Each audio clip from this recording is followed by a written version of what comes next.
السلام عليكم ورحمة الله وبركاته. الصلاة والسلام عليك يا رسول الله. الصلاة والسلام عليك يا حبيب الله. الصلاة والسلام عليك يا شافي المذنبين.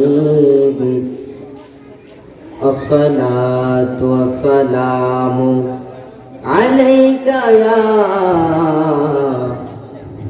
رحمة للعالمين. الحمد لله رب العالمين، والصلاة والسلام على سيد الأنبياء والمرسلين. أما بعد، فأعوذ بالله من الشيطان الرجيم. بسم الله الرحمن الرحيم. إن الله وملائكته يصلون على النبي يا أيها الذين آمنوا صلوا عليه وسلموا تسليما. ممن محبت پر اللهم صل على محبت شکر پر اللهم صل على لنا محمد وعلى آله. মান সকলে জোরে জোরে পড়ি। আহলে সুন্নাত ওয়াল জামাতের আলামতি হচ্ছে যে রাসূল সাল্লাল্লাহু আলাইহি ওয়া আলিহি ওয়াসাল্লামের নিকট প্রতি বেশি বেশি করে দুরূদ শরীফ পাঠ করা। সাইয়্যিদুনা ইমাম হুসাইন রাদিয়াল্লাহু তাআলা আনহুর ছেলে হযরত যায়েনাব রাদিয়াল্লাহু তাআলা আনহুর কাছে এক ব্যক্তি প্রশ্ন করলেন, হুজুর জান্নাতি দল কারা? তখন যায়েনাব রাদিয়াল্লাহু তাআলা আনহু ডাক দিয়ে বললেন, জান্নাতি দল হচ্ছে আহলে সুন্নাত ওয়াল জামাত। তখন ওই ব্যক্তিটি খুবই চালাক ছিল। তখন হযরত যায়েনাব রাদিয়াল্লাহু তাআলা আনহুকে জিজ্ঞেস করলেন, হুজুর আহলে সুন্নাত ওয়াল জামাত তো অনেকেই দাবি করবে, আমরা তাদেরকে চিনব কিভাবে? তখন হযরত যায়েনাব রাদিয়াল্লাহু তাআলা আনহু ডাক দিয়ে বলেন, কোনো চিন্তা নাই, মনে রাখো যারা আহলে সুন্নাত ওয়াল জামাত থাকবে তাদের আলামত হচ্ছে আলামাতু আহলে সুন্নতি তাকরাবুস সালাত আলা রাসূলিল্লাহ। যারা আহলে সুন্নাত দাবি করবে তারা তারা রাসূল সাল্লাল্লাহু আলাইহি ওয়া আলিহি ওয়াসাল্লামের প্রতি বেশি বেশি পরিমাণ দুরূদ শরীফ পাঠ করবে। বলুন সুবহানাল্লাহ। আমরা আলহামদুলিল্লাহ, আমরা আহলে সুন্নাত ওয়াল জামাত, আমরা আশিকে রাসূল, আমাদের দুরূদ শরীফের আওয়াজ আর বেশি থাকা উচিত, ঠিক কি না? তো সকলে মহব্বতে বলুন আল্লাহুম্মা সাল্লি আলা মাওলানা মুহাম্মাদ ওয়া আলা আলি মাওলানা मुहम्मद। तेरी नस्ले पाक में है बच्चा बच्चा नूर का, तू ही आईन नूर तेरा सब घराना नूर का। अल्लाहुम्मा सल्ले अला मौलाना मुहम्मद वाला अली मौलाना मुहम्मद। अल्लाहुम्मा सल्ली व सल्लिम व बारिक अलैहि। সম্মানিত হাজিরিন, আমরা মহান রব্বুল ইজ্জত মালিক মাওলার দরবারে শুকরিয়া জ্ঞাপন করছি যে রব্বুল আলামিন আমাদেরকে এই ইসালে সওয়াবের মাহফিলে আসার এবং বসার তৌফিক দান করেছেন। তাই জন্য আমরা সকলে জোরে সোরে পড়ি আলহামদুলিল্লাহ। আসলে সংক্ষিপ্ত সময় বয়ানের সময় নেই, আসছি হযরতের আপনাদের থেকে দোয়া নেওয়ার জন্য। আপনারা সকলে দোয়া করবেন। সংক্ষিপ্ত একটু বয়ান শ্রবণ করবেন। আসলে উলামায়ে কেরামদেরকে স্টেজে বসিয়ে বয়ান করাটা বেয়াদবি, তবুও যেহেতু হুকুম হয়েছে, বেয়াদবি হলে মাফ করবেন। 5 মিনিট আমরা একটু আলোচনা শ্রবণ করব। আলোচনা শ্রবণ করার পূর্বে নিয়তের ব্যাপারে অসংখ্য হাদিস এসেছে। আমার পূর্বে বয়ান করেছেন আমার ছোট ভাই, তিনিও বুখারী শরীফের প্রথম হাদিস বলেছেন, ইন্নামাল আমালু বিন্নিয়াত, মুসলমানের আমলের চেয়ে উত্তম তার নিয়ত। তো আমরা ভালো ভালো নিয়ত করিনি বয়ান শ্রবণ করার পূর্বে, কেননা নিয়তের বরকত কি। একবার এক ব্যক্তি তিনি নিয়ত করলেন একটি মাহফিলে যাবেন।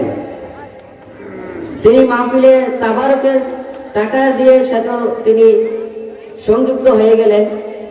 তারপর মাহফিলের আগের দিন এই ব্যক্তিটি ইন্তেকাল করলেন। তো তিনি ইন্তেকাল করার কয়েকদিন পরে তার ছোট ভাই তাকে স্বপ্ন দেখলেন। তাকে জিজ্ঞেস করলেন, মা ফাআলাল্লাহু বিকা, আল্লাহ তাআলা আপনার সাথে ভাই কিরকম আচার আচরণ করেছে? তিনি বললেন, আল্লাহ তাআলা আমাকে মাফ করে দিয়েছেন। তো সে ভাই বলতে লাগলো, ভাইজান আপনি তো মারা গিয়েছেন, আল্লাহ তাআলা আপনাকে কিভাবে মাফ করে দিয়েছে? তখন বলতে লাগলেন, শুনো, আমি যখন নিয়ত করেছিলাম আমি মাহফিলের মধ্যে যাব, এই নিয়তের উসিলায় আল্লাহ তাআলা আমাকে কবরের মধ্যে মাফ করে দিয়েছেন। বলুন সুবহানাল্লাহ। আপনি আমি মসজিদে যাই, মসজিদে যাওয়ার পূর্বে ঘর থেকে নিয়ত করব জামাতের সাথে নামাজ পড়ব, এবং নিয়ত করবেন জামাতের সাথে সাথে নামাজ পড়েন। এবং নিয়ত করলে আল্লাহ তাআলা আপনি যখন ঘর থেকে বের হবেন তখন আল্লাহ তাআলা আপনার প্রত্যেকটি কদমে কদমে নেকি লিখে দেবেন। বলুন সুবহানাল্লাহ। আজকে আমরা সংক্ষিপ্ত আকারে একটু আলোচনা শ্রবণ করব জাহান্নামের বিষয়ে, এবং মৃত ব্যক্তি মরে গেলে সে কি একটা অসহায়ত্বের মধ্যে থাকে। যখন একটা মানুষ মৃত্যুবরণ করে সে এতই অসহায় হয়ে যায়, সে কিছু বলতে পারে না।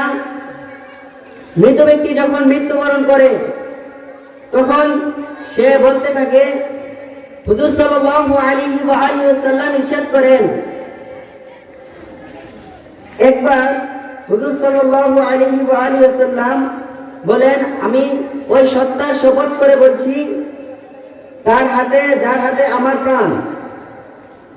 হুজুর সাল্লাল্লাহু আলাইহি ওয়া আলিহি ওয়াসাল্লাম বললেন, যদি মানুষ মৃত্যুবরণ করে তার ঠিকানা দেখে নিতে হবে কবরে, এবং তার কথা শুনতে পেতে তখন তারা মৃত ব্যক্তিকে বলে গিয়ে নিজেদের জন্য কান্না করত।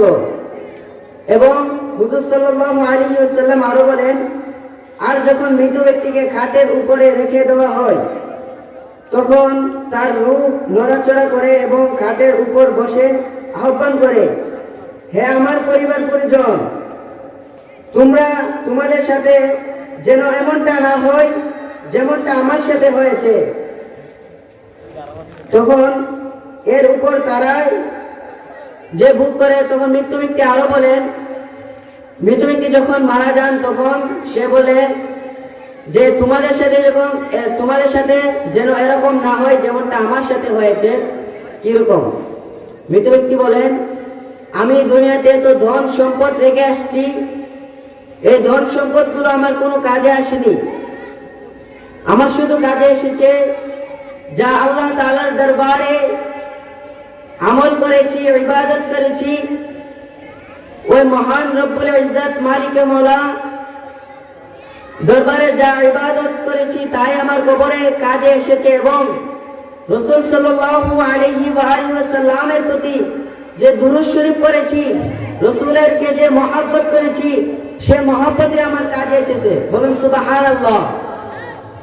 একজন মৃত ব্যক্তিকে যখন কবরের মধ্যে নামিয়ে দেওয়া হয় তখন মৃত ব্যক্তি এত অসহায়ত্ব হয়ে যায় মৃত ব্যক্তি তিনি ডাক দিয়ে বলতে থাকেন, হে তোমরা আমাকে ছেড়ে যায় না, আমার সাথে থাকো, আমার অনেক ভয় করছে, আমি এই অন্ধকার কবরে কিভাবে থাকবো। তখন তো আর কোনো কাজে হবে না, একজন মানুষ সকলকে তো মৃত্যুবরণ করতে হবে। আল্লাহ পাক কোরআনের মধ্যে বলছেন, বিসমিল্লাহির রহমানির রহিম, কুল্লু নাফসিন যায়িকাতুল মাউত, সকল প্রাণী এবং মুসলমান নরনারী সকলকে মৃত্যুর স্বাদ গ্রহণ করতে হবে। যখন একজন মৃত্যু ব্যক্তিকে কবরে নামিয়ে দেওয়া হয়, তখন সকলে যখন তাকে দাফন করার পরে 40 কদম পেরিয়ে যায়, তখন মুনকার নাকির তার কবরের মধ্যে এসে হাজির হয়। মুনকার নাকির এসে তাকে 3টা সওয়াল করে। প্রথম সওয়াল, মান রব্বুকা, তোমার রব কে? যদি দুনিয়া থাকতে আল্লাহ তাআলার ইবাদত রিয়াজত বেশি করে আমল করি, তাহলে আমরা কবরের মধ্যে বলতে পারবো যে আমার রব কে, আমার রব বলে একজন আছে, আমার রবকে পরিচয় দিতে পারবো, ঠিক কি না? এখান থেকে একটা আকীদা শিখে রাখেন, আল্লাহ তাআলাকে এক বলা যাবে, কিন্তু ওই এক বলা যাবে না যে এক আমরা গণনা করি। কারণ গণনা করেন আল্লাহ তাআলা এরকম অদ্বিতীয় যে আল্লাহ তাআলাকে যদি আমরা গণনা করি, এ এক যদি আমরা বলি, এ এককে যদি অর্ধেক করি তাহলে অর্ধেক করা যাবে, ঠিক কিনা? আল্লাহ তাআলাকে এক বলতে হবে যে ও অদ্বিতীয়। তখন আল্লাহ তাআলার প্রতি যদি আমরা ভালো আকীদা না রাখি, আস্তাগফিরুল্লাহ রাব্বিল আযীম, অনেক ফিরকা তো রয়েছে, আল্লাহ তাআলাকে তিনারা বলেন আমরা আমাদের যেভাবে সামন রয়েছে পিছন রয়েছে, আল্লাহ তাআলা নাকি এগুলো রয়েছে। সকলে বলুন নাউযুবিল্লাহ। আল্লাহ তাআলার ব্যাপারে আকীদা ভালো রাখতে হবে। এবং অনেকে কুরআন একটি আয়াত রয়েছে, ইন্নাল্লাহা আলা কুল্লি শাইইন কাদির, এই আয়াতের ব্যাখ্যা উঠাতে গিয়ে তারা বলেন আল্লাহ তাআলা সবকিছুর উপর কুদরতবান। এই আয়াতের ব্যাখ্যা উঠাতে গিয়ে তারা বলেন যে আল্লাহ তাআলার পক্ষে মিথ্যা বলাও জায়েজ। সকলে বলেন নাউযুবিল্লাহ। আল্লাহ তাআলা কি মিথ্যা বলতে পারে? মনে রাখবেন, মিথ্যা বলা একটা কার সিফত? বান্দার সিফত। মিথ্যা বলা আল্লাহ তাআলার শানে, আল্লাহ তাআলার শানে এটা নামহল, এটা কখনো সম্ভব না, এটা অসম্ভব। তখন আমরা যখন আল্লাহ তাআলার ইবাদত করব, রিয়াজত করব, আমল করব, তখনই আল্লাহ তাআলার কবরের মধ্যে যখন আমাদেরকে প্রশ্ন করবে মান রব্বুকা, তখনই আমরা প্রশ্নের উত্তরে বলতে পারবো রব্বি আল্লাহ, আমাদের রব হচ্ছেন আল্লাহ, ঠিক কিনা? দ্বিতীয় প্রশ্ন যখন আমাদেরকে কবরের মধ্যে করা হবে, তখন বলা হবে মান দীনুকা, তোমার দিন কি? আমরা দিনে ইসলামে অনেক তো আছে এমন মুসলমান, তাদেরকে ধরলে হুজুর ফরজ কইতে, হুজুর ফরজই বলতে পারে না। ইসলাম সম্পর্কে আমাদের কিছু ধারণাই নেই। আমরা কিভাবে বলবো মান দীনুকা, আমার দিন ইসলাম, আমরা কিভাবে উত্তর দেব?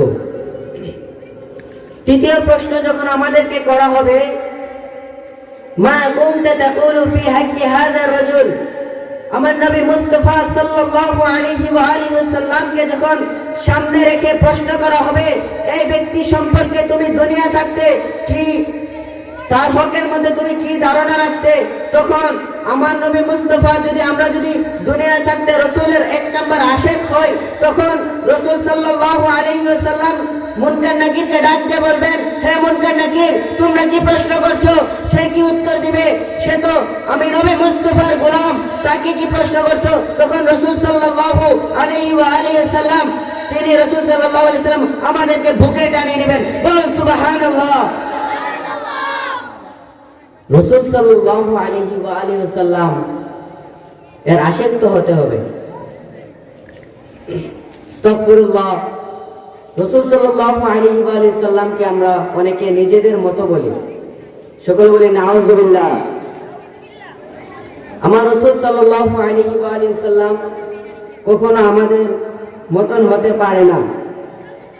রাসূল সাল্লাল্লাহু আলাইহি সাল্লাম, আমরা রাসূল সাল্লাল্লাহু আলাইহি সাল্লাম দুনিয়া থাকতে রাসূলের উপর অসংখ্য অগণিত দুরূদ পড়ব। রাসূল সাল্লাল্লাহু আলাইহি ওয়াসাল্লাম এর ভালোবাসা মহব্বত আমাদের বুকে প্রেরণ করব।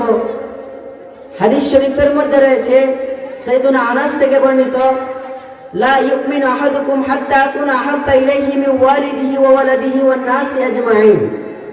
রাসূল সাল্লাল্লাহু আলাইহি ওয়াসাল্লাম বলেন, তোমরা ততক্ষণ পর্যন্ত মুমিন হতে পারবে না যতক্ষণ পর্যন্ত তোমাদের ভাই বোন, ছেলে সন্তান, মা বাবা এবং দুনিয়ার সব কিছু থেকে আমি নবী মুস্তাফাকে বেশি পরিমাণ ভালো না বাসবে। এবং অপর হাদিসের মধ্যে রাসূল সাল্লাল্লাহু আলাইহি সাল্লাম আরো ইরশাদ করেন, আলা লা ঈমান লিমান লা মুহাব্বাত আলা, আমি নবী মুস্তাফার মুহাব্বত যে ব্যক্তির দিলে অন্তরে নেই সে কখনো মুমিন হতে পারে না। সকলে বলুন নাউযুবিল্লাহ। আমার রাসূল সাল্লাল্লাহু আলাইহি সাল্লামের প্রতি মুহাব্বত রাখা দরকার কিনা? আপনি যে দুনিয়া থেকে কবরের মধ্যে যাবেন, আপনার কোনো কিছু কাজে আসবে না। আপনার ব্যবসা বাণিজ্য কোনো কিছু আপনার কাজে আসবে না। আপনার স্কলার, আপনার লেখাপড়া, আপনার সার্টিফিকেট কোনো কিছুই কাজে আসবে না। তখন কবরের মধ্যে যদি সবগুলো প্রশ্নের উত্তর দিতে পারেন, যখন বলতে কবরের মধ্যে গিয়ে যদি আটকে যান, আমার রাসূল যদি বলে যে সে আমার উম্মত না, দুনিয়া থাকতে আমি নবী মুস্তাফার প্রতি খারাপ ধারণা রাখতো, আমি নবী মুস্তাফার গোস্তাখি করতো, তখন যদি আমার রাসূল যদি এরকম বলে দেয় আমাদের ব্যাপারে, তখন আমরা কি কবর থেকে আর বাঁচতে পারবো? কবর আযাব থেকে বাঁচতে পারবো? সকলে কথা বলি, বাঁচতে পারবো? তো রাসূল সাল্লাল্লাহু আলাইহি সাল্লামের প্রতি মহব্বত রাখবো। এবং কবরের অনেক আযাব এবং জাহান্নামের মধ্যে অনেক আযাব রয়েছে। জাহান্নাম হলো আল্লাহ তাআলা বানিয়েছেন শয়তান এবং জালেমদের জন্য। যে জাহান্নামের মধ্যে 70,000 ওয়াদি গর্ত রয়েছে। এই গর্তের মধ্যে আরো 70,000 গর্ত রয়েছে। এই শুধু গর্তটির মধ্যে আরো 70,000 সাপ রয়েছে। এই সাপগুলো অনেক বড় বড় হবে এবং অনেক বিষাক্ত হবে, এবং প্রত্যেক কাফের তাদেরকে এই জায়গাগুলিতে পৌঁছানো অনেক জরুরি, তাদের পৌঁছাইতেই হবে। এবং রাসূল সাল্লাল্লাহু আলাইহি সাল্লাম যদি আমাদেরকে কবরের মধ্যে নিজের গোলাম, নিজের উম্মত বলে স্বীকার করিয়ে দেন, তখন আল্লাহ তাআলা আহ্বান করবেন, হে ফেরেশতারা, তার জন্য তাকে জান্নাতি লিবাস পরিয়ে দাও, তার কবরের মধ্যে জান্নাতি বিছানা বিছিয়ে দাও। তখন রাসূল সাল্লাল্লাহু আলাইহি ওয়াসাল্লাম একে মহব্বত করার অনেক ফায়দা আমরা পাবো। আর যা রাসূল সাল্লাল্লাহু আলাইহি সাল্লাম এর মহব্বতকে আমরা কাজে লাগাইতে পারি, রাসূল সাল্লাল্লাহু আলাইহি সাল্লামেরকে মহব্বত করিনি, তাদেরকে আহ্বান করবে, সে হলো আল্লাহ তাআলা আহ্বান করবে, সে হলো আমার নাফরমান ব্যক্তি, তার কবরের মধ্যে জান্নাতি বিছানা বিছিয়ে দাও, এবং তার কবরের মধ্যে জান্নাতি বিছানা বিছিয়ে দাও, এবং তাকে জাহান্নামে বিছিয়ে দাও, এবং জাহান্নামী পোশাক তাকে পরিয়ে দাও। সকলে বলুন নাউযুবিল্লাহ। জাহান্নামে আমাদেরকে অনেক আযাব দেওয়া, যখন আমরা আমাদের জান্নাতের নিয়ামত সমূহ যদি আমরা শুনি, আমাদের জান্নাতে আমাদেরকে অনেক নিয়ামত দেওয়া হবে। জান্নাতীদের জন্য সর্ব বড় নিয়ামত হচ্ছে যে তারা জান্নাতীরা আল্লাহ তাআলার দিদার অর্জন করবে, আল্লাহ তাআলার দিদার করবে। সকলে বলুন সুবহানাল্লাহ। আমরা সকলে আল্লাহ তাআলার দিদার করতে চাই, হাউজে কাউসারে পানি পান করতে চাই। কে কে চাই হাতটা তুলি তো, কে কে চাই হাত তুলি।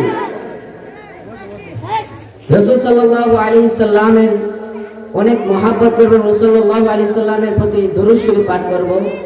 রাসূল সাল্লাল্লাহু আলাইহি সাল্লাম আরেক হাদিসের মধ্যে বলেন যে একটি ফেরেশতা রয়েছে, যে ফেরেশতা প্রত্যেক দিন আমি নবী মুস্তাফার উপরে দুরূদ শরীফ পাঠ করে তার নাম এবং তার বাবার নাম আমার কাছে এসে বলে যায়। বলুন সুবহানাল্লাহ।